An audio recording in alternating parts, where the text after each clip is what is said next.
Marian Galarraga eta Mikel Mendizabalekin. Adituen solasaldian berriz, aurpegi berriak gaurkoan. Batetikan Urumeako kronikako Amaia Garzia eta bestetik Ipar Euskal Herriko Euskal Irratietako Mikel Quintana. Gogoratu behar dizugu, Zurrolako butaka, Amaikak, berriak eta Irutxuloko hitzak elkarlanean egindako saioa dela eta une honetan zuzenean ari garela eskaintzen streaming bidez eta beraz, 3 hedabideen web horretan jarraitu ahal duzue. Edo bestela, gauean, ikusten ari baldin bazara, Amaika telebistan zaude une honetan. Besterik gabe, has gaitezen gaurko programarekin.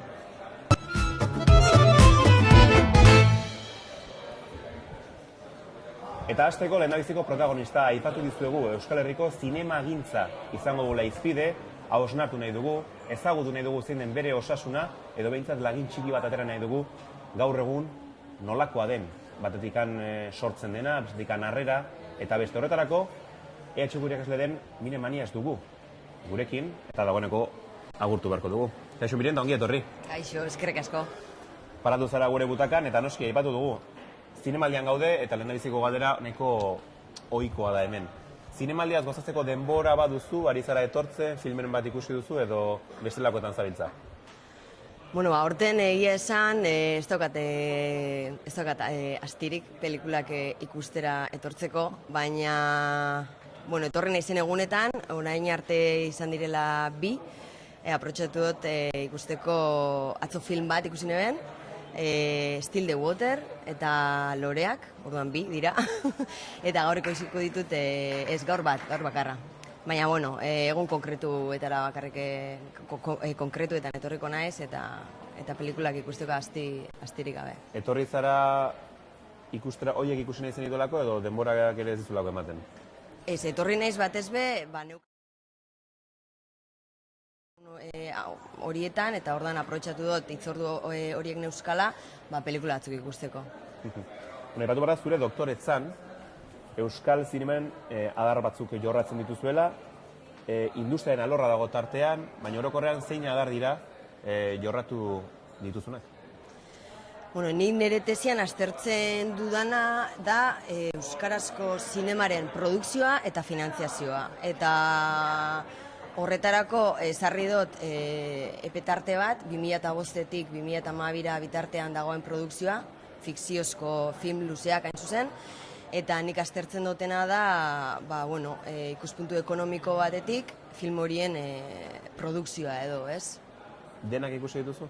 Ordutik honako denak ikusi dituzu? 2005-tik 2012 bitartean denak ez. Falta zaizkit, 2. Asko ere ez dira, hori esan behar da ere, ez?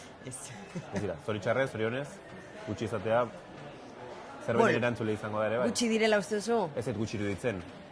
Bagit gehiago etorriko direla, baina akaso, zertxoait garatuago izan balitz gure euskal zinema, agian gehiago izan zitezken, ere, ez? Bai, agian bai. Baina, bueno, nik uste dut kopuru politia dela, ez? Euskaraz egindakoak, film luziak.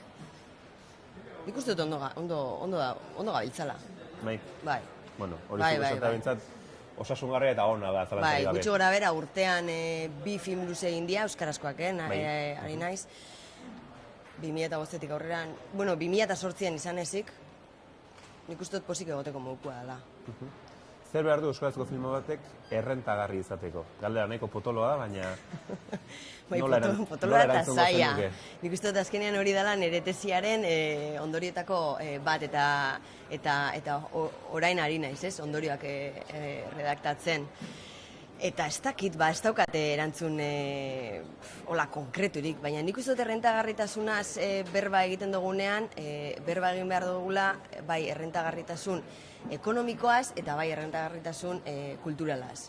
Nik uste dut pelikulak ekonomikoki errentagarriak dirala zinemaretoetara iristen diranean, baina baita kulturalki ere, ez? Nolabait ikusleak zinemaretoetan ikuste dituzte filmak, eta nik uste dut errentagarritasuna bien arteko oreka lortzean datzala, ez? Baina oraindik ez daukat horretarako erantzunik. Hala ere, zure ustez, euskara bada abantaila gauza batzuetan eta desabantaila beste batzuetan? Eta aipatuko dizut gauza bat, are gehiago. Bai. Atzo Loreak filmaren eguna izan zen, eta Espainian oso ezaguna den kritikari batek aipatu zuen bere ohiko blogean, hemen grabatzen duena, Bai. euskararekiko nolabaiteko, ez dakit aurreritzi batzuk zituela euskalduna zelako filma, baina gero aitortu zuen nolabaiteko aurreritzi horiek ez zirela egokiak eta oker zegoela. Zure ustez, abantaila, desabantailak ere badira euskarazko zinemari dagokionez? A ber, nik uste dut, honen gainean uste dut berba asko ginebela edo teoristatu zegoela Antxone Zeizak, ez? Antxone Zeizak esate zegoen euskal sinema izateko egin bertzala euskaraz eta euskal estetikaz, ez? Eta nik uste dut,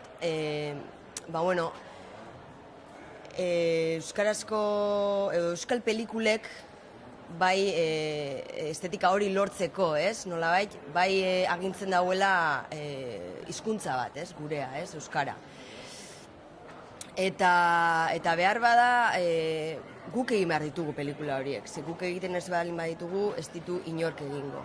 Zalantzari gabe. Eta uste dut, jaialdi batian, Donostiako zinemaldiko moduko jaialdietan, euskara ez da oztopo. Ona pelikulak ikustera etortzen dianak, industria agentiak, banatzaileak, pelikula bat ikusten dutenean ez diote hizkuntzari erreparatzen. Berdin zaie izatea euskaraz, espainolez, nahi dute ikustea historia onak, produktu onak, ez? Ondo kontatua dauzenak. Eta nik uste dute euskara ez da oztopo. Espainola eta euskara maila berean jokatzen dute kanpora irtetzen direnean. Nik ez dizkiot oztoporik ikusten. Aldiz ordea, saio honetan bertan, Garainok eta Goenagak esan ziguten, euskara bai dela desabantaila, nolabait, Espainian, edo Espainiar estatuan, pelikula hori mugitzeko. Zuk aipatu duzu nazioartean errazagoa dela, ez da delako nolabaiteko muga edo aurreritzi sorta hori txertatzen pelikula horrekiko. Baina Espainian bai. Bai, eta agian hemen ere. Nik badauzkat kuadrian lagun asko, aurrekoan komentatzen nion bati, gogoratzen naiz.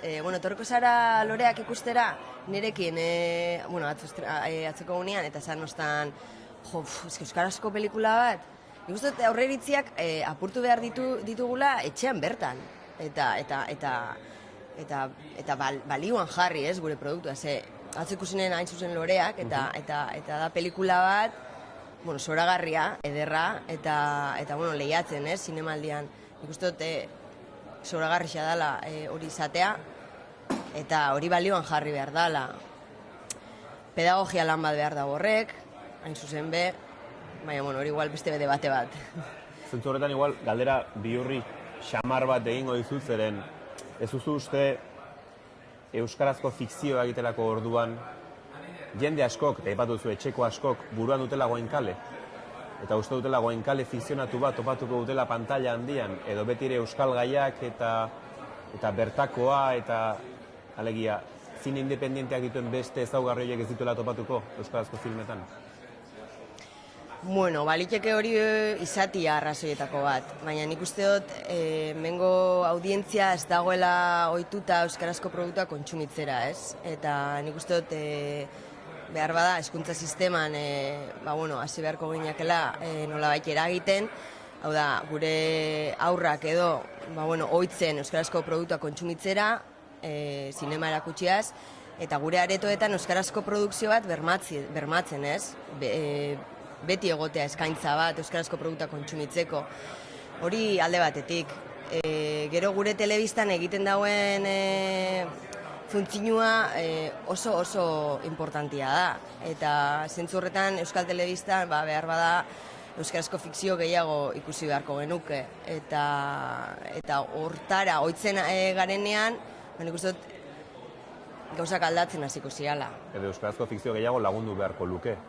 Ekoizten aldik ere, ezta? Hori da. Baita ere.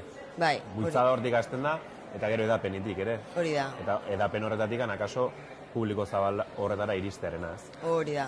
Azken urtetan, hainbat filmatera dira euskaraz, aipatu dugun bezala, Aupa Etxebestek nolabaiteko piko bat edo eragin zuen audientziari dagokionez, arrakasta polita izan zuen, gerora, pixka bat apaldu zen, Urte Berrion Amona bezalako filmatera agertu zen, ere egile berdinengatik. Bestelakoak ere agertu dira, orain zure ustez Loreak bezalako film batekin, edota Lasa eta Zabala pelikularekin, berriz ere areto komertzialetan, jendartean, ikusirik zinemaldiak nolabait balio erantsi bat eman diola euskarazko filmei, zure ustez audientzia maila polita lortu daiteke orain, batez ere bi film horiekin? Hemendik aurrera, Hemendik aurrera, noski. Bueno, nik uste dut, zaila da erantzuten, baina Loreak hemen zinemaldiaren saio ofizialean lehiatzen egoteak ez dituela gauzak egun batetik bestera aldatuko, ez? Nik uste dut bide honetik goazela, bide honi eustea dela erronkarik nagusiena, eta nolabait publikoarekin harremara berreskuratzeko lanean jarri behar garela. Lanean jarri eta lanean jarraitu, ez? Baina ez dakite gauzak aldatuko dituen datuei dagokienean. Nik uste dut, igual jendearengan bai piztuko dauela nolabaiteko, ez, alarma bat edo esatea, bueno, baitu, gure euskarazko pelikula badau aurtengo zinemaldian. Eta kritika hona izan du, hori da. mainstream bihurtuko da, joan behar gara. Bai, eta hauek egin zuten 80 egunean, ere, esan zuten kriston pelikula izan zala, eta 80 egunean, Nazio hartan bide gehien zuela Euskal Herrian baino, bide ala da. Zoritxarrez. Baina, ez dakit, behar bada igual, 10 urte pasata gero, 20 urte pasata gero, igual, orduan, igual begiratuta zer nolako ibilbideak egin dauen, igual behar bada, igual, ez dakit, baina nik ez dut uste aldatuko dituenik gauzak zentzu horretan. Gauetik goizera ez dira aldatuko. Zuk datuak bai jaso dituzu, euskarazko filmek izan dituzten ikusleko puruak, aretoetan eta bar, oso irregularrak dira datu horiek, alegia batzuk datunak izan dituzte, beste batzuk nahiko apalak. Bueno, orokorrean apalak izan dira, oso apalak. Pelikula batzuek bakarrik 600 ikusle inguru batu dituzte aretoetan, hori da oso gutxi. Eta gero beste produktu batzuek oso ondo funtzionatu dute, ez? 50.000 ikusle inguru. Baina Opa Etxebesteren datua edo zifra ez da berriz errepikatu. Hori garbi. Daturena Opa Etxebestek du. Hori da. Baina, igual produktu konkretuetan bai egin dauela gora ikusleguak, ez? Baina orokorrian oso apalak izan dira. Eta produktu konkretuek funtzionatzen duten teoria hori ere nik badaukat, Badaude produktu batzuk gutxi gora bera badakizuna funtzionatuko dutela, edo bintzat, jende gehiago emango dutena aretoetara. Zergatik? Ez dakit, nik uste dut bai bagauzela nekatuta euskal filmek tratatzen duten gaiekin, ez? Nolabait betiko komedia, familia, baserria. Nik uste dut hasi behar garela beste gauza batzuetaz berbetan, beste motatako sinema bat esperimentatzen, ze badaukagu hemen talentua, ideiak ez dira falta, rekurso teknikoak ez da be. Saiakerak egin dira. Hori da, saiak hor ditugu adibideak, eta gaina oso adibide dotoriak. Eta bada garaia, igual apur bat esperimentatzen hasteko, ez? Hain justu, honekin oso lotuta, aipa genezake, dagoeneko joan zara aipatzen elkarrezketan, Loreak filma atzo ikusi zenuela, asko gustatu zitzaizula. Pixka bat Loreak bezalako film batek euskarari dagokionez ireki zen du bide bat edo bide berri bat, beste batzuk orain dagoenek egin dute bide hori edo saiatu dira irekitzen. Baina zure ustez, euskara eta zinema modu unibertsalago batean lantzen duen filma da Loreak, alegia guztiz erakargarria nazio artean, Euskal Herrian eta orokorrean publiko zabalari begirakoa. Baina galdera zein ja zehazki? Zein da zehazki? Alegia, bidea eraikiko duela, zuk aipatu dituzu klitxeoidatikan urrutiratuko dena, eta euskarazko zinema profesional batean sinestarazteko gaituena. Bueno, nik uste dut gauzak sinesten hasteko ordua badala, pelikula euskaraz egin da, Loreak, eta igartzen da gainea, historio universal badala, edonork ulertu dezakena, baina ikusten da, pertsonaiak euskaldunak diala, euskal ikuspuntu batetik kontatua dagola, euskal begirada batetik, eta Eta niri atzo atentzia deitu doztanak da, adibidez, batean, ez dakit zer gertatu zen, ez? Pelikuletako zer momentutan edo zer ekintza izan zen, baina batean, ez dakit zeren arira, jendean hasi zen barrezka, ez? Eta nik izanen, igual pelikula hau, beste areto baten ematen malin bazan, Euskaldunak ez dien pertsonen aurrian, oin pantai aurrian gertatzen nahi dana, ez da hain barregarria. Nik uste dute nahiko serioa dela, baina guk barre ingeben atzo momentu hortan badakigulako zertaz zijoan, ez? Bagainik egun txiste hori, guk euskalduna garelako, ez? Eta nik igarri nuen, ez? Historia universal bat badala, baina badago euskaratik pentsatua hori da. Hori da. Esan gabe doa gomendatzen duzula ikusteko, ez da? Bai. Duda baik, eta nik bilurra neukan, atzo. Igual etzait gustatuko edo zer, ez da pasatzen ezebez, ez pasatzu zerbait gustatzen, ezatzu gustatzen eta punto. Hori da. Baina baneukan bilur hori, Konpromiso batean jarriko zaitut bukatzeko, 2005-etik ikusi duzun euskarazko filme honena da? Madre mia. Ez. Ez da honena? Ez. Bat baino gehiago dauzelako. Baina zerrenda hortan sartzen duzu? Honenen zerrendan? Bai, duda barik. Hori espero nuen. Loreak izan mast. Loreak ikusi behar da. Eta gure zinematan egon behar da, eta gure telebistan egon behar da, eta edatu behar da, ikusi behar da jendeak hemen, kanpoan. Eta zure doktoretzan leku egingo diozu? Eski ez da sartzen 2012 urtetik aur, osea, 2005-2012 urte. Igual luzatu marko dituzu 2 urte? Ez, amaitu nahi dut. Ja bada garaia baita, amaitzeko. Baina, banabil ikerketa txikitxo bat egiten pelikularen gainean, banabil aztertzen zinemaldiaren zai ofizianean lehiatzen egote horrek ze modutan eragiten dauen filmaren edapenean, eta baina hau luze joko dago eta segurazki izango da argitaratzeko... Bigarren tesi batean? Ez dut uste. Ez da izango. Oso ondo, lasai dutiko zaitugu doktoretza horren lanketan, bukatzen, ondoriotan zabela aipatu duzu. Beraz, ea bukatzen duzunean ere, esku artera iristen zaigun irakurtzen dugun, eta beraz, eskerrik asko, bienvenidas gurekin izateagatik, eta gaur esan duzu gozatuko duzula zinemaldiaz, eta horrela izan da gaur ere. Bale, eskerrik asko. Gelitu segundua, zeren urrengo erreportajeari bide eman behar diogu, eta asmatu zerri buruzkoa den, Loreak filmari buruz, atzoko aurkezpena nahiko berezia izan zen, urduri ikusi genituen bai zuzendariak, bai aktoreak, bereekin izan ginen, eta baita ere Irutsuloko hitzako kideak, eta aurkezpenaren laburpena hementxe duzu.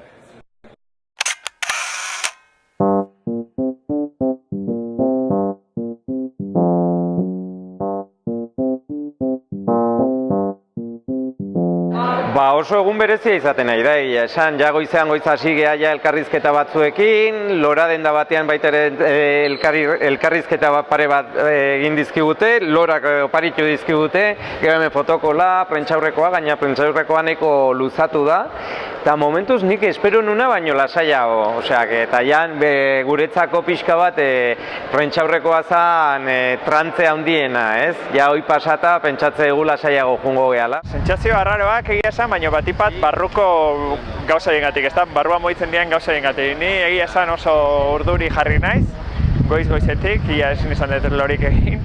Eta orduan etorri naiz pixkatonea, ez dakit, arraro.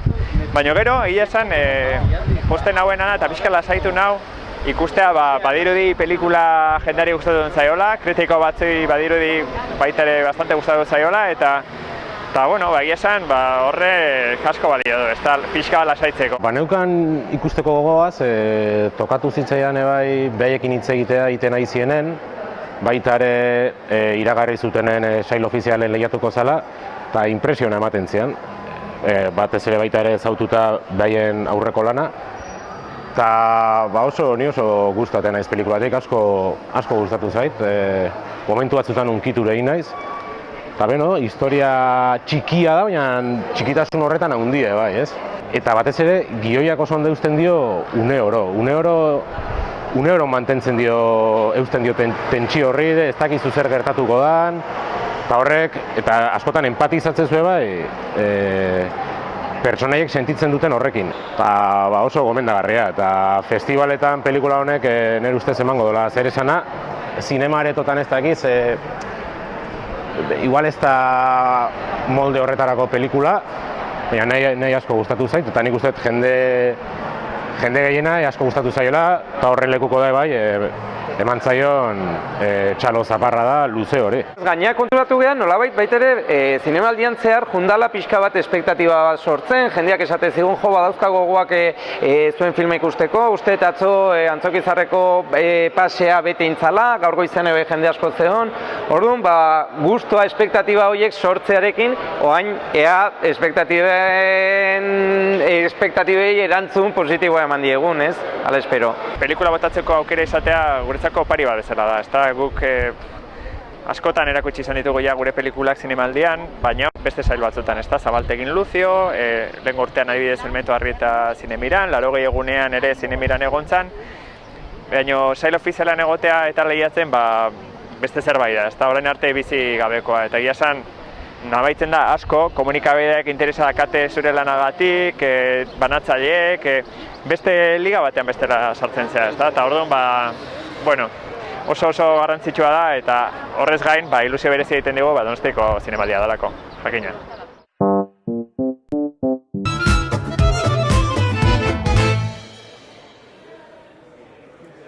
Euskarazko bikoizketaren egoera ez da ona, gezurrik ezin dugu esan.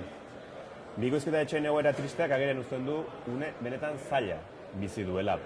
Sektoreko kideak kezkatuta daude aspalditik eta mobilizazio hainbat egin dituzte, normala den bezala.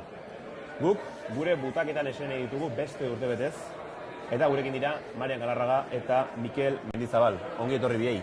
Eskerrik asko. Iaz gure saioan izan ziren Marian, eta orduan esan zuen bikoizketaren egoera txarra zela, benetan txarra zela. Urtebete pasada, hobera egin du, okerrera egin du? Hobera behintzat ez. Okerrera ez dakit posible den. Hori da. Ez dakit posible den. Baina hobera behintzat ez. Nik uste lehengoan jarraitzen duela. Txarra esaten dugunean, nola deskriba daiteke egoera hori, alegia? Zergatik da horren txarra? Lanik ez dago. Ez da bikoizten. ETB-rako lehen lan pila bat egiten zen. Bideok eta DVD-tarako ere bai. Dokumentalak, eta baino gehien bat edo ETB-rako edo DVD-ak eta saltzeko ez. Zinema, tarteka. Zinema oso gutxi, baina tarteka egiten zen. Eta gaur egun ETB-rako ez da lanik egiten, apenas. Oraintxe sartu da Doraemon eta Shin-chan lehen egin ziren sei horiek, eta hori eskerrak, batzu gutxienez lana daukate. Baina hori bukatzen denean, ez dakit egoeratan geratuko da, no?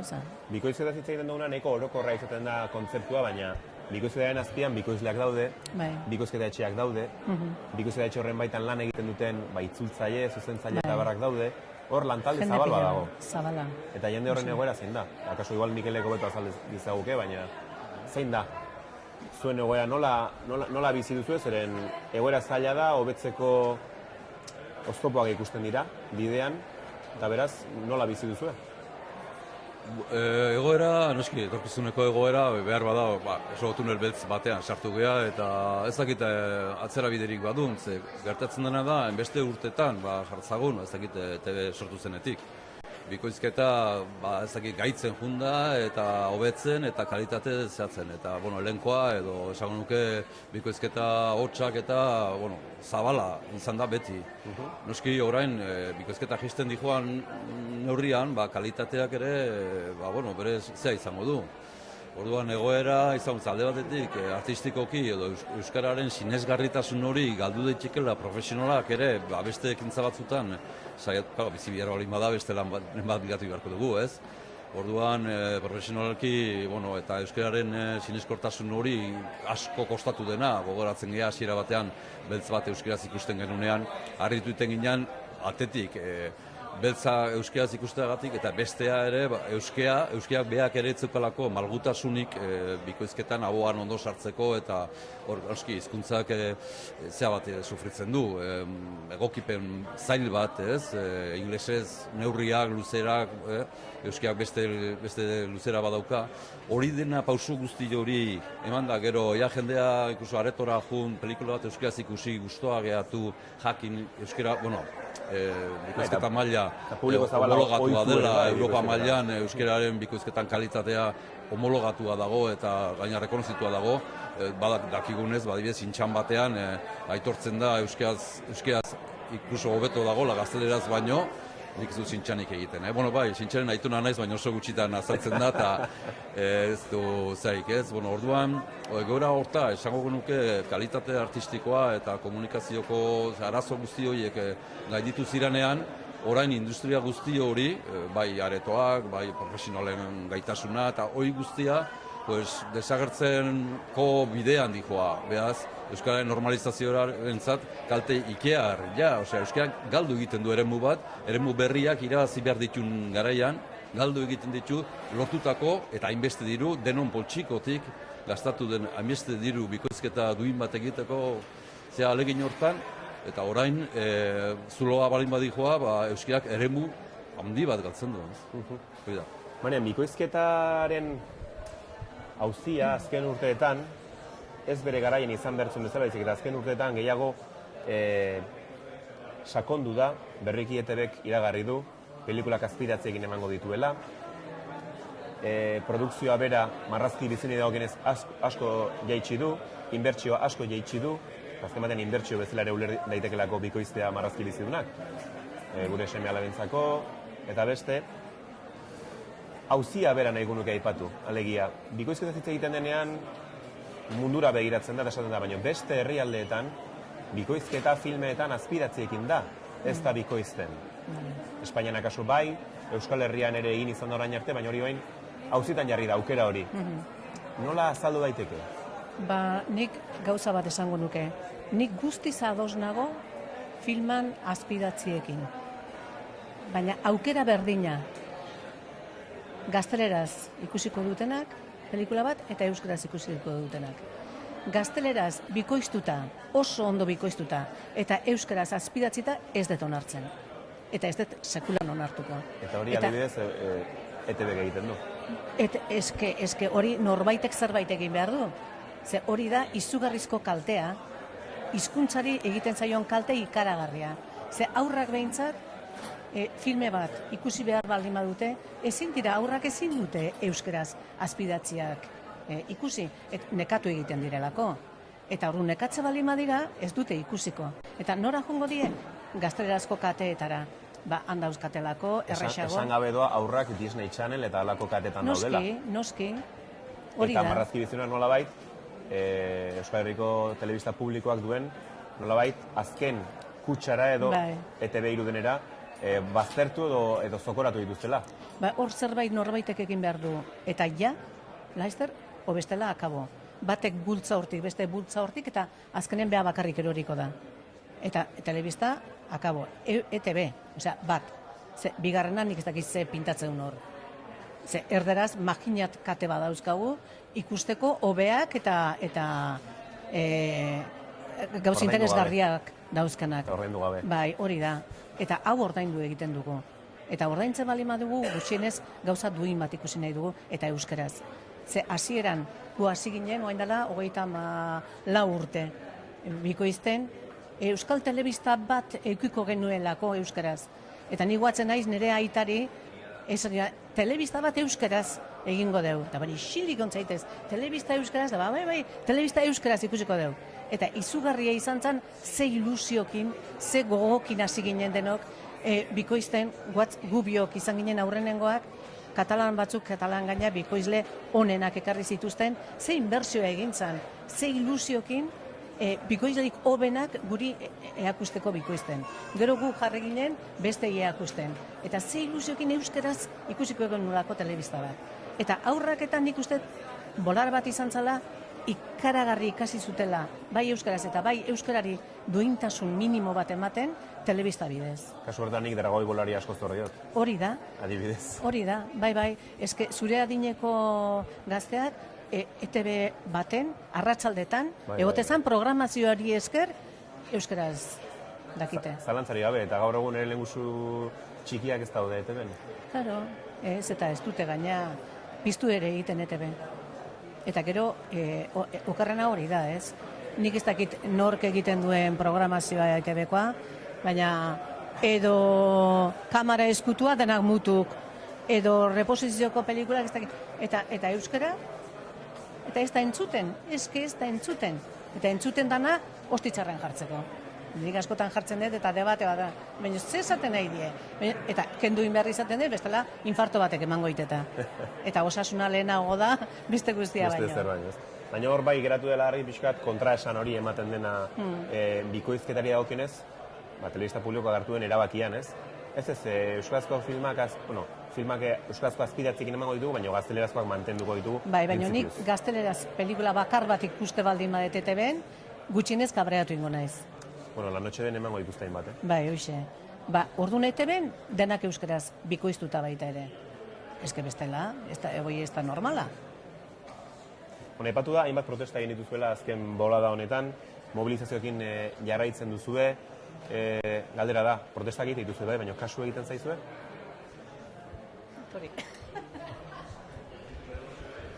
Bueno, protestak ondo etortzen dira, egia esan, justo iazko zinemaldian egin zanak bere arrakastatxoa izan zuen. Arrakasta txiki bat, baina izan zuen.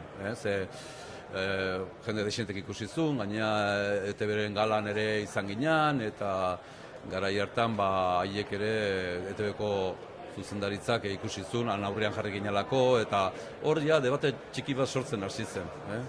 Debateak handik jarraitzen du, egia esan gure protesta horiek, alkaleko protestak, pixkat apaldu dira, baina handik badago elegite bat Eusko Jaurlaritzan laizter gertatuko dena, kultura sailan, euskararen normalizazioaren inguruan, eta badago mugimendu pixkat, ez?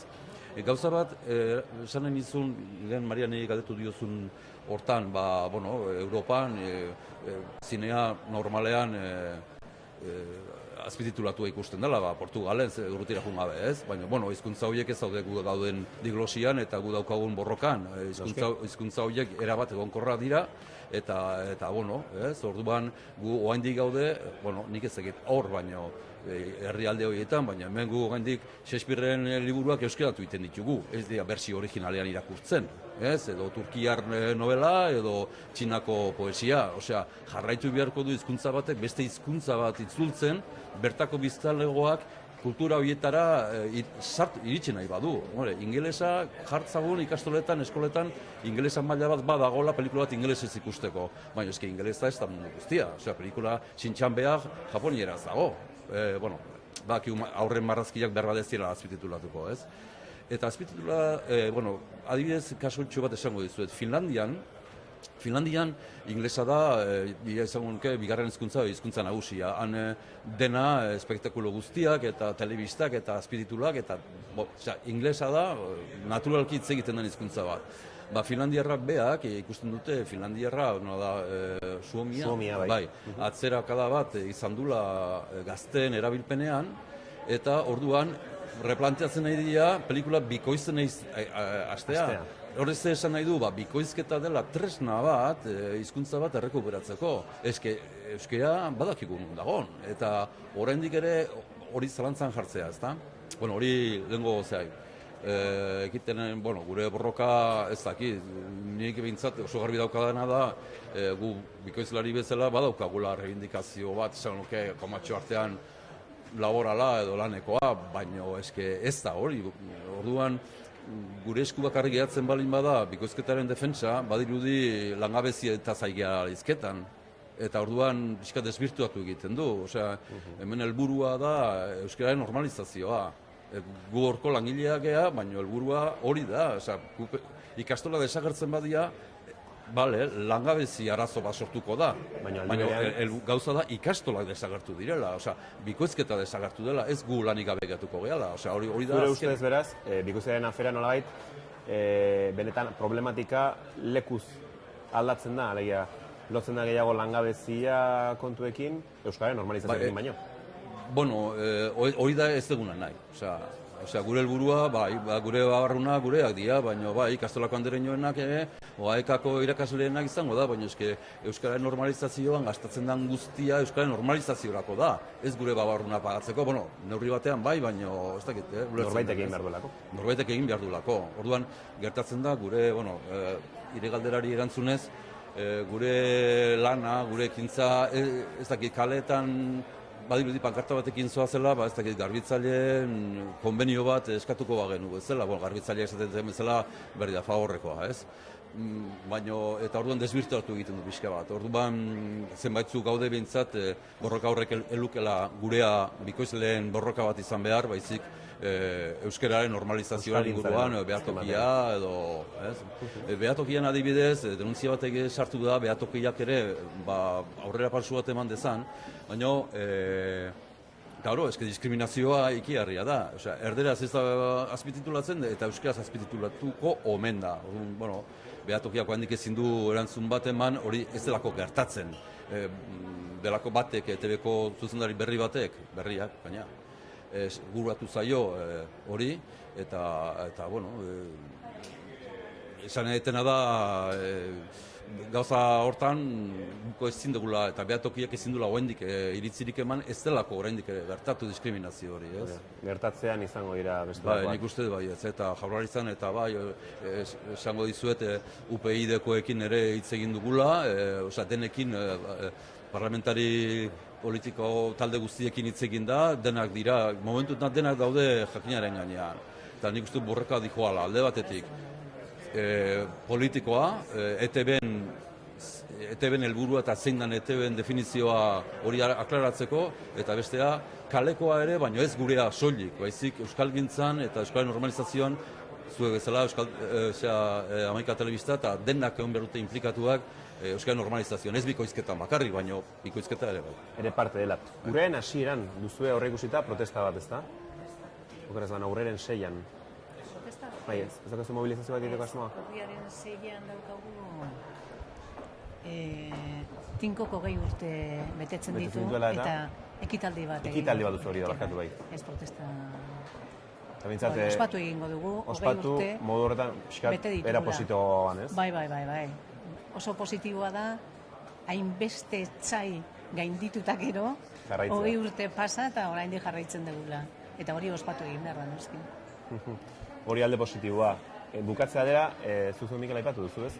Eusko Jaurlaritza, nolabait ere bai, alor publikoa bukatzeko, ikusten duzue aurrera biderik egitea Eusko Jaurlaritzarekiko, irten biderik ikusten duzue, besteak beste, Euskalgintzaren alorretik hor dagoelako irten bideetako bat, nagusin ez bada, ikusten duzue hortik aurrera inaitekela edo horrendik ere bidean arantz asko ikusten dira?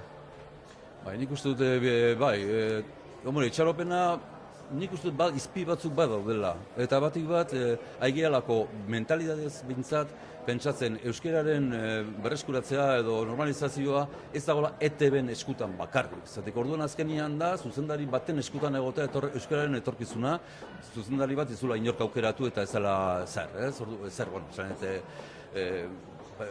funtzionario bat izan diteke, erabakitzen duna ez bikoiztea gehiago, eta hori astakeri bada. Orduan bideak, eta tinko bezala, eta bideak, badi joaz ere ez ETB aldetik bakarrik, baizik beste formatoetan eta bikoizketa hori bultzatzea.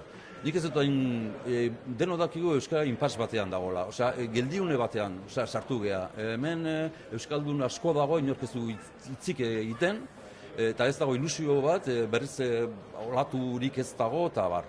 Baina nik uste olatu hori martxan jarriko dela berriz, gaztei aldetik eta ez oso zabalduta, baina aida indartzen, adibidez Nafarroan eta nik ikusten ditut movimentu batzuk pixkat euskararen alde eta identifikazioa, hizkuntzaren bidezko identifikazio hori, nik uste dut berriz ere martxan jarriko dela, berriz ere. Esan nahi du lehen egon zela, jetxi dela, eta olatu hori nik uste dut gora egin dezakela pixka bat, baina azkenian ere erabaki politikoa da. Indar politiko euskaltzaleak orduan eta indar gehiago eta prensa gehiago izan eta prestigio gehiago emango diotela euskarari.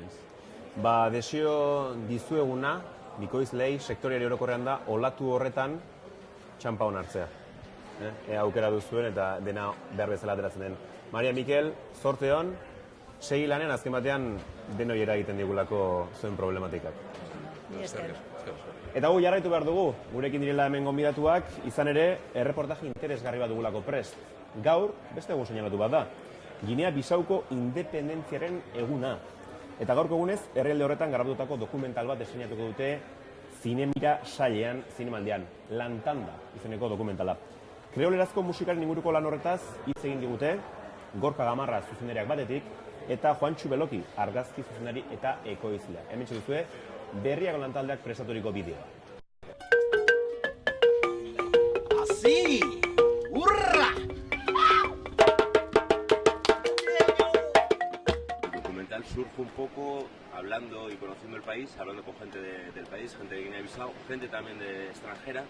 Y yo había trabajado en UNESCO, estuve trabajando durante año y medio y trabajamos mucho la cuestión de lenguas oficiales, lenguas maternas, lenguas minoritarias y vimos la importancia que tenía el creolo. Yo cuando fui a Guinea-Bissau la verdad es que no conocía la importancia que tenía ni el porcentaje de población que lo hablaba, lo habla un 80% de la población. Entonces a partir de ahí fuimos conociendo también a algunas personas de la cultura, Karina que va a venir a San Sebastián del 24 al 26 que es cantante y vimos que la música había llevado al creolo a ser una expresión de la sociedad. Entonces nos pareció importante e interesante también coger esa expresión cultural del creolo, la música en creolo, para poder hablar de la problemática de la lengua en Guinea-Bissau. Hay un movimiento cultural que está intentando que el creolo se cooficialice junto con el portugués y que haya dos lenguas oficiales en Guinea-Bissau, como en Cabo Verde, que ya hay son lenguas oficiales tanto el portugués como el creolo. Y el creolo es usado por la población, por la población y también por los escritores y por los músicos porque es su lengua de expresión, es su lengua materna.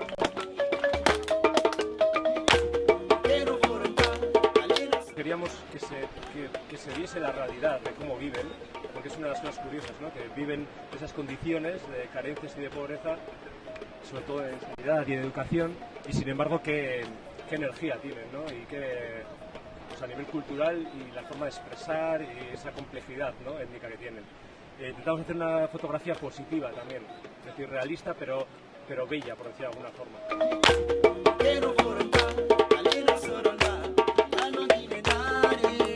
En principio este año hará un recorrido de festivales y después empezará ya la promoción más distribución en televisiones. La intención sí es que se estrene en Guinea-Bissau. Habrá que ver, es una cuestión de procesos, o sea, primero tiene que pasar a televisiones y luego ya se estrenará ahí en la capital. ¡Así! ¡Hurra! Lo más importante sería visibilidad. Visibilidad respecto a lo que se conoce comúnmente. Y aquí a lo mejor me extiendo un poquito, yo cuando, por ejemplo, está en Ruanda o está en Guinea-Bissau, no sé si a Juancho a lo mejor también le ha podido pasar en otros sitios donde él ha estado, pero yo vuelvo aquí y escucho a mis amigos, escucho a la gente, escucho a familiares también y veo cuál es su imaginario colectivo, que es lo que más o menos todos piensan de lo que es África, que ya lo ponen como si fuese un solo país, de lo que es el africano, de lo que es el emigrante, de cómo son los problemas que hay allí. Y yo creo que nos falta a todos, creo que nos falta muchísima más información, que nos den más perspectivas de esa realidad, porque esa realidad es mucho más amplia de la que parece. Esa realidad no es solamente una realidad de pobreza, no es una realidad solo de guerras, es una realidad que ahí, enlazo con lo que decía Juancho respecto a la estética, es una realidad donde hay muchísima gente que está luchando por tener un futuro mejor, que está luchando por tener gobiernos mejores, y podemos decir que están luchando por tener un espacio público mejor para ellos y para sus hijos. Y de esa realidad nos llega muy poco. Yo creo que trabajos de estas características y cualquier tipo de trabajo que se escape un poco de lo que es la línea oficial de comunicación, creo que es muy positivo para entender mejor, en este caso al otro y a otras culturas.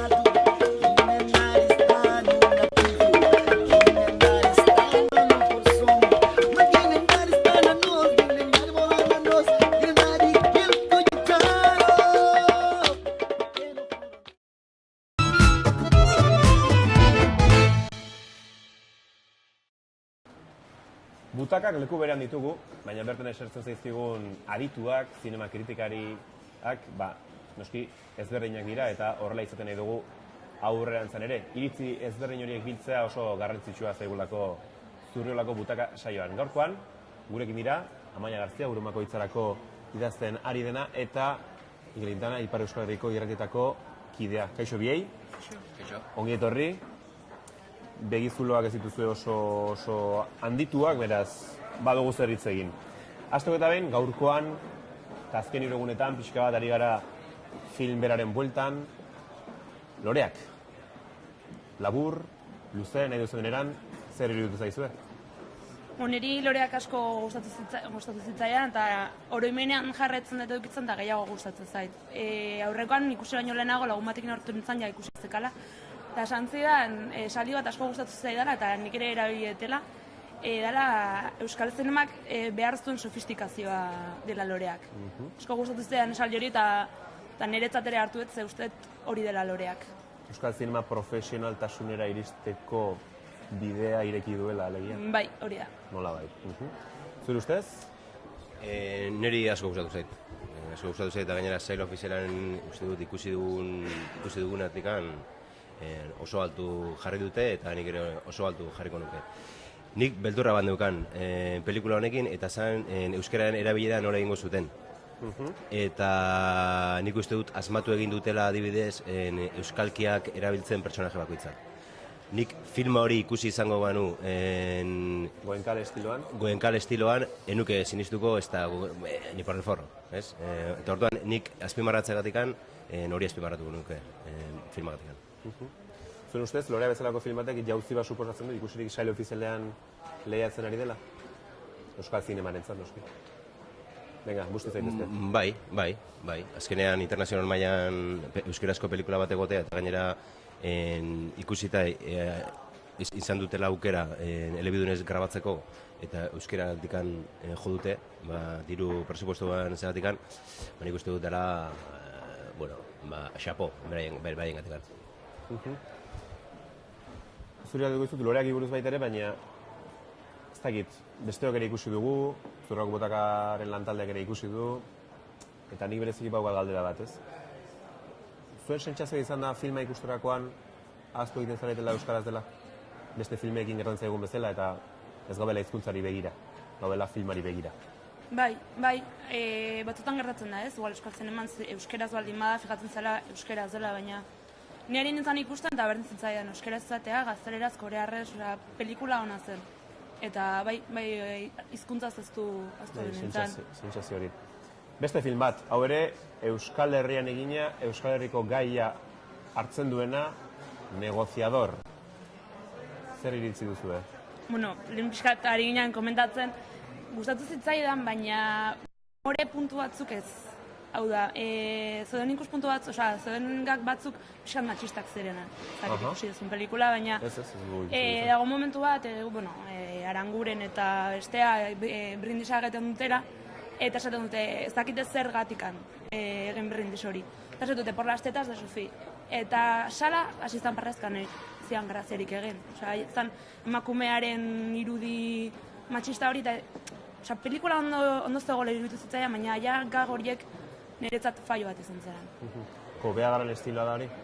Ez dakit estiloa den edo ez, bere gaipista gauzatzuk ikusi dut eta atseginak izan dira, baina puntu hori zitzaidan, bestela bai, bestela pelikula ondo dagoela iruditzen zait, nola hartzen duen gai hori eta komedia moduko bat egiten duen, baina puntu hori negatiboa jarriko niokiko behagari. Zure ustez? Niretzako izan da pelikula ausarta. Ausarta izan da, azkenean peluka txikia da, zetik 80 minutu eroten ditu, grabazioa ere dago gina oso era xumean, eta nik kriston barra botan ditun. Baitu punto batzuk oso onak. Nintzen geratu matxismoko puntuarekin berak esaten duena, nire zitzaien horituala, baina hori bakoitzaren. Eta niretzako baditu punto batzuk, eta gainera errealitatean horrela da. Badaude termino batzuk ezin direla ez dituztela adostuko inoiz, ez Madriletik eta ez Euskal Herritikan. Orduan ja komikoa bihurtzen da, ez? Adibidez, El Pueblo Vasco edo Euskal Herria, azkenean zeuden momentu batean pelikulan esaten zuten, ingelesezko itzultzaileak esaten zuen, ingelesez berdin esaten da. Orduan ja, horrekin parra egin nuen, ez? Momentu batzutan, bueno, niri ausarta irutu izan pelikula. Gaizto izan nahi zurekin pixkat, eta konparatibat bilatzea aldera, 8 apellidos baskos ikusi duzu? Ez dut ikusi. Gogoarekin geratuko nahi. Bai. Eta? Oso ezberdina, eske... Hori noski baietz, baina ez dakit, Kobeagaren eskua badago, 8 apellidos basko zen. Honetan ere badago, baina humori diferentea dela esan digute. Bai, oso diferentea da. Eta nik parra gehiago genuen 8 apellidos baskosekin. Bai? Bai. Nik ez. Negarrik ez nuen egin, baina barrik ere ez. Bueno, Euskal Herriko zinemagintza pixka batez albo batera utziko dugu, eta beste filma aipatuko dugu, uste dudana ikusi duzuena, eta gustatu zaizuena. Koreakoa da, Aemo. Zer iruditu? Kristona, osea, ni salera sartu nintzenean esan nuen jo, ezak gustatuko zaidan, Korea, erra, osea, zine asiatikoarekin beteakat nire duda, ez? Eta sinintzen ikusten, eta hasi izan pelikula jarraitu nuen ikusten, eta gehiago gustatu zitzaidan. Osea, kontatzen duen historia, izan daiteke edo nork egin dezake hasieran, ez? Da drama bat, imigrazioaren inguruan, baina thriller batean bihurtzen da. Osea, ez dakit, nola evoluzionatzen duen pelikula guztia, niri txunditu zitzaidan, osea, txunditu zidan pia guztu, osea, zan, ez zitzaidan ez zerrera raro gertatzen gainera, osea, oso naturala, baina thriller, kriston thrillerra. Zure ustez? Nire ados nago, justo gainera hitz egin dugu lehenago, eta nik uste dut nik niretzako sare ofizialan ikusi dudan momentuan onenetakoa. Eta nire bai, niretzako izan zine, ikusi genuen zinema. Pantalla handian ikustea nola on grabatuta, itxasuntzi zahar bat, gainera korrearak daukatena ona da ez direla mosten. Odolatera barra bali ateratzen da, eta kitxo. Orduan, sinisten duzu historia goitik bera sinisten duzu. Gero badago Ramodio historio bat, sinistu dezakezula ere bai, ez? Azkenean, etorkinen inguruko filma bada, ez? Eta niretzako oso pelikula ederra, egia esan. Zurekin jarraituz, pixkat orokorrago hitz eginez eraberean, zein da, epatu duzu, Aemo asko gustatu zaizula, loreak ere bai, bada beste filmik gomendatuko zenukena, benetan gustatu zaizuna? Bai, adibidez, Perlak saioan ikusi genuen, atzo ikusi nuen, eta uste duzu ikusi zenuen, ez? Zela Love Stranger, bai. Eta pelikula hori asko gustatu zaidan, izuditu zaidan, dela modiozko historio bat oso polita, oso ondo kontatuta, pertsonaiak oso eta azkenean da, 39 urte elkarrekin daramaten bikote ondingo dela, eta azkenean bera bota ikastetxetikan, bitako bat, Moses Zola direlako, ez? Eta bizitzarekin aurrera egin behar dute, etxe bizitza saldu. Ikusten da, kriston rollo ona beraien artean, dira, ez dakit, oso bertukoak, oso supermajos. Eta niri asko guztietan egin, Perlaren saioan. Aldiz, zein hitzaizu bat ere gustatu? Voz en off. Ez ze gustatu. Ez duzu zer gehiago esan nahi? Bazpare. Ez ze gustatu. Badakat nik eta gogoratzeko bai. Niretzako. Galde? Aipaturiko aparte zein da Ni baita Perletara jungo naiz, eta ustez gehien gustatu zaidana izan da Mami, Xabier Dolanena. Kontatzen duen historia da ume baten, ume bat dauka trastorno bat psikologikoki, eta neko arazotxoa da. Eta hortaz gain, ni Xabier Dolanen zinemarekin txunditu da nago, eta asko gustatzen nola kontatzen du, nola gaitzen dio musika, gaina formatuare etzan normalena. Ez da panoramikoa, bai? Bai, ez da panoramikoa, orduan. Mugikorrarena ematen du. Bai, hori da, eta gero momentu batean postazuna gertatzen denean, ireki egiten du baita protagonistak pantalla, eta ez dakit, asko ere gustatzen nola egiten dituen pelikulak Dolanek, eta hori gomendatuko nuke. Eta zerrenda beltzera zein doa? Zerrenda beltzera nago Bikin, Automata, oso txarra, eta atzu ikusi nuen aire libre, eta ez dakit okerrago esango nukean, baina biak, zulora. Automata ez du bandera sexual batzen? Justo berak igual okerrago egiten du. Ez naiz bandera zalea gaina, baina ez bandera oso txarra, bere inglesa, nani ez daukat ingles perfektoa, baina berea, ostra. Bai, Bueno, eta hori pentsa urte gara mazala estatu batuetan bizitzen, eta bueno, familia sortuta ere bai. Beste bi film ere bai dugu aipatzeko, bereziki oso harrera ona izan dutelako, eta ez dakizuek ere iritzi bera duzuen edo ez. La Isla Minima, zuetako bat ematek ikusi du edo biak ikusi duzu? Bai, nik bai. Zuk ikusi duzu, Maia, eta?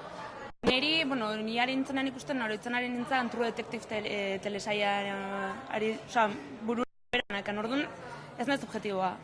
Gustatzen zitzaidan, uste ondo egina zegoela, igual seria, telesaia ez baldin manun ikusi igual gehiago gustatuko zitzaidan. Uste baietz, ze konparazioak egiten dizkion. Baina uste oso ondo egina dagoela, eta bueno, fotografia eta oso nada. Espainiarra izateko ona da. Bai, hori da. Hori da, nola, askoek jarri duten titularra, Bai. Zuk ez duzu ikusi, edo ikusi duzu? Ikusi duzu eta? Eta niri gustatu. Eta gainera, papera azkenean ikusi. Beti papera gorein egiten. Kasu honetan egiten duten papera oso serioa dira biak, ez? Niretzako beretzako erreto bat izan da. Eta pelikula argazkia da pasada. Hori asko nabarmendu da. Pasada. Argazkia, irudia, estetika. Oso estetika oso ondo zainduta dena.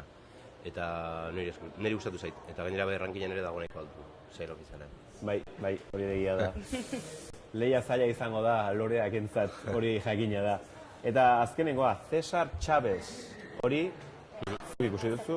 Bai, Diego Lunarena, hori Perlak betikan zetorren. Kritika oso nahi izan du? Bai, bueno, nik daukat debilitate bat, eta da, benetazko historioekin badaukatalako, jartzen barin badit, benetako historiaren oinarrituta harani joa buruz. Eta gero da, zeukan beste bat, niretzako ere oso garrantzitsua dela descendentzia zibila eta borroka baketsua, ez? Egiten du Cesar Chavezen bizitzaren azkenean fikzioa erabili du, dokumentala egin zezaken, baina dokumental gehiago omen daude berari buruz, eta berak fikzioa erabili du. Niri gustatu zain nola dagoen kontatuta, eta gehien gustatu zaitena da nola azpimarratzen duen semearen eta bere arteko harremana ze zaila denez. Azkenean berak borrokatzen du baserritarengatik eta berarengatik, baina bere semea dauka alde batera utzita. Orduan, konflikto hori pelikulan oso ondo nabarmentzen du eta gainera azpimarratzen du asko, eta niretzako ere da gauza bat azpimarratzekoa, zertik azkenean ze zaila den liderra izatea eta semea ere denekin ondo egotea, ez? Ze zaila den. Personala orekatu izatea, ez? Hori da. Hori oso ondo azpimarratzen du. Eta gero pelikula, bueno, azkenean egiten duena da beste Gandhi bat, beste Luther King bat, edo beste azkenean hori, borroka baketsu hori egiten duena gozegre bat daude, eta martxak daude, desobedintza zibila goitik bera baketsua hori, nik niretzako hori gainera Euskal Herria jorratu behar genuke gai badala, ez? Eta hor oso ondo azaltzen da. Eta Antonio Banderasen aldean, Diego Luna ondo dagoela. Bai, eta oso jatorra da. Aukere zeuren gainera bera elkarrizketatzeko eta oso gertuko eritzen zaitipoa. Bai, oso gertuko. Eta ez dakit, asko, tipori asko maite dut. Txikitatik ja etorri da García Bernarrekin eta ikusi dugu pixka batez hasitzen eta eritzen zaitu oso tipo normal. Naturala, bai, hori da. Bikote, dagoeneko bukatze aldera goazenez, soilik opa dizuena da begizuluak zaintzeko, zuen grin hori zinemak irensteko lasaitzeko rendik larun bat arte denbora duzuelako, eta tira, eskerrik asko noski guren izateatik. Bai, zuei. Hemen gelitu, zeren dagoeneko saiori bukaera emango diogu, baina argiak itzali aurrez, foko hauek itzali aurrez, beti ere film gomendio bat izaten dugu prest. Eta badakizue, gure zuzendariak ondo aukeratzen duela, orain arte aukeratu dituenak egia da, ez dutela harrera inolaz ere txarra izan. Aipatu behar da, gaurkoan, Ned Benson estatu batuarrak zuzen duen eta Perlak saian topatuko duzuen The Disappearance of Eleanor Rigby pelikula dela gure gomendioa eta horren trailerra ikusiko dugu saioari bukaera emateko. Besterik gabe, bihar arte hementsi izango garela.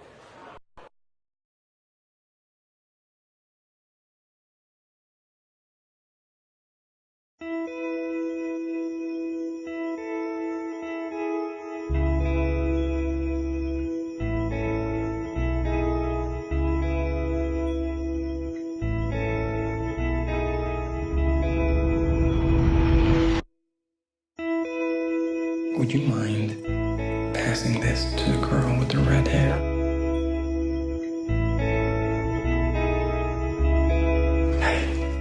You're sopping wet.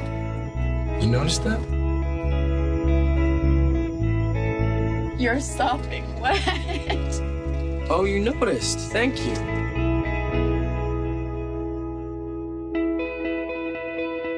Hey, Rigby. There's only one heart in this body. Have mercy on me. Everyone starts out thinking this is forever. But then things get hard. I can't do this anymore.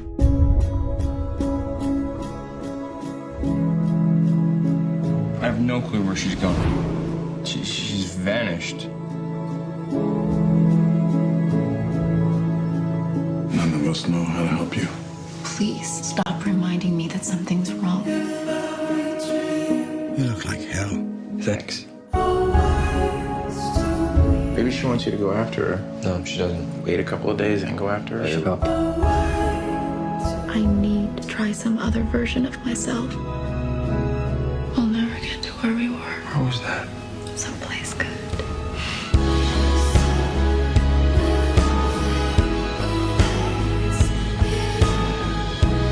Would you still love me if I couldn't pay for dinner? I'm going to leave first. Run, run, run! If you walk away from things, start a whole history of walkaways. Everything seems so limitless. It still is.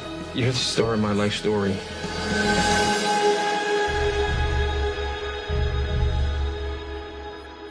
Where are we? Someplace good.